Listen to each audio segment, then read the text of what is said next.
January nili sang ni som ni parukani Trump and Venezuela laka Beihpui thlak nu hianin ramdang pathum hnenah warning apezui nga lani kan riekang. Let's go.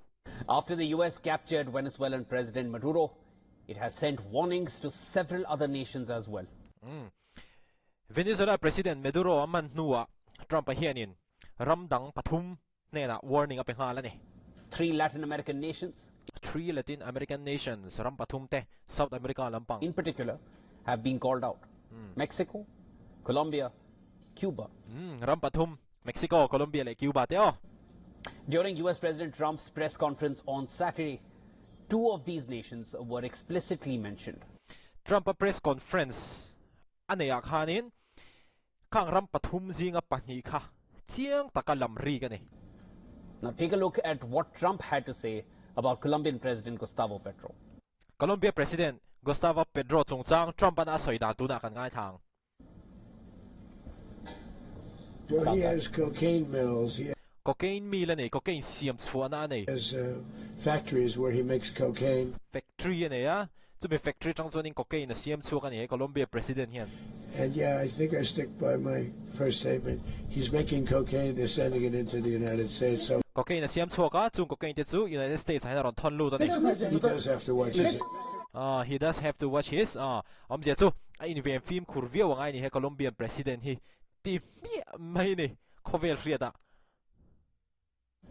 Then Trump told Petro to watch out and used similar rhetoric on drug trafficking that the US used to justify the capture of Maduro.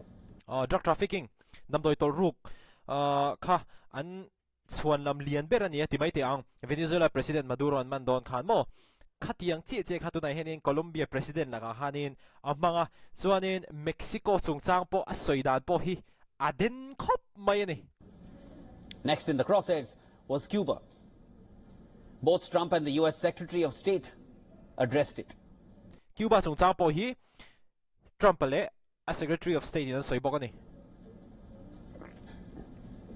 And I think Cuba is going to be something we'll end up talking about because Cuba is a failing nation right now, very badly failing nation.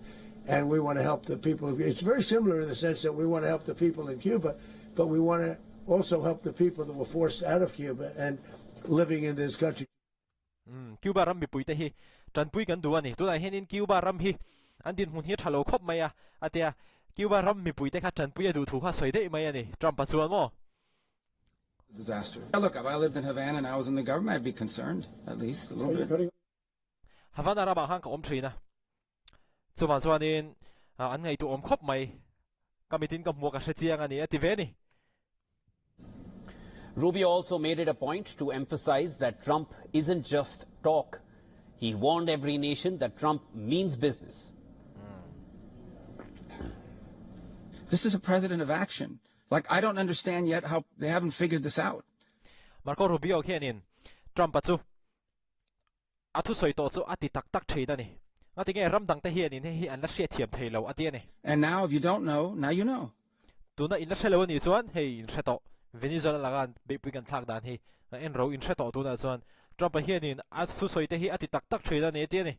Because this is the way it's going to play out. And I think people need to understand that this is not a president that just talks and does letters and press conferences. And, you know, if he says he's serious about something, he means it. Trump hi heti nga press conference te ya tong mai chi ni lo.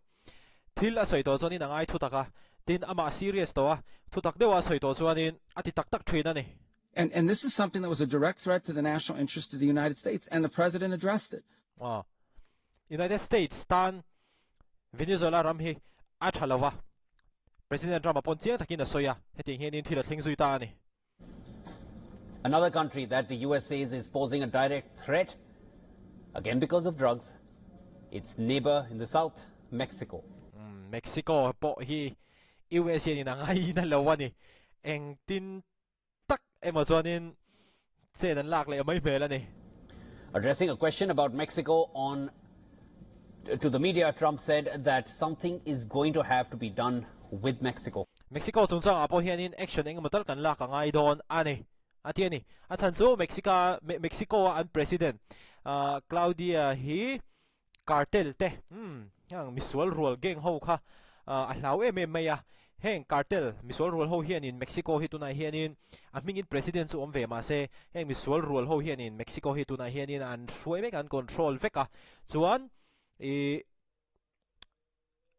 Claudia hi voitam takka zot to a heng cartel ho hi nuai chimi keimani na ron nuai chimi sak idu MT in ka zota chuanin Claudia chuanin angai lo Mr President angai lo ve atiani chuwang chuanin Trump a hianin heng cartel te laka hian engemaw tak chu kan ti angai don ani ti zongin Trump a hianin a soya hetiang zong hianin soima se tiang zong hianin soima se US hianin tuna Venezuela aro an rel zuai don ang hianin ro an rel le zuai lawang ti kha a soi thei mia lo ani ang tin manin rem sia ma soi tong khanin news kan mu thei hi kan mu thei chin ani a phena thil tam taka om heta press conference apo khanin John Daniel Kane, Raisin Kane, anti hepa hi chairman of the Joint Chiefs of Staff ani US an sipay officer chuanin areng sang berani kapuna press conference athu soidana chuanin tuna hianin Venezuela rama Beihpui kan thlak dan te hi karon soidon ani kan in buat sai dan te engtiang areng kan in buat sai tu tenge in nam noi thlona engzang nge kan man hetiang zongzong hi karon soyanga ama ero chu chip chiar lutukin ka soidon lo achan chu hetiang ang mission hi nakina kan lati le du dona chuwang chuanin engkim soi chuavek arem lo hatiang zo hanin mi puite na kan hriat tur chin kha aron soi mai ani kan hriat lo kha atam don lu tu kan ni chuwang chuanin tu na news a min ron feed ho po hi hei zong hi kan hria aba kan hriat lo kha engeom aba kan hriat lo khanin apoi mo zok a sensitive zok kha a omai thei ani mo kha thil om zia ani quote unquote. He said that the US had offered something, America's crosshairs. All of them have put out statements condemning the US operation in Venezuela.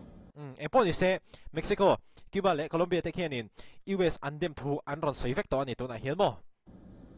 They say that it puts regional security at risk. The Cuban president has even called for Latin American people to unite in opposition to the US. Latin American mipuite to na hianin US in lungrol taka United States kan dawanga yani khatiang zong hanin Cuba president hianin Latin America mipuite soma ni South America mo. Let's close ranks. People of America, let's not let the giant of the 7 leagues pass to the power of the United States over Latin America.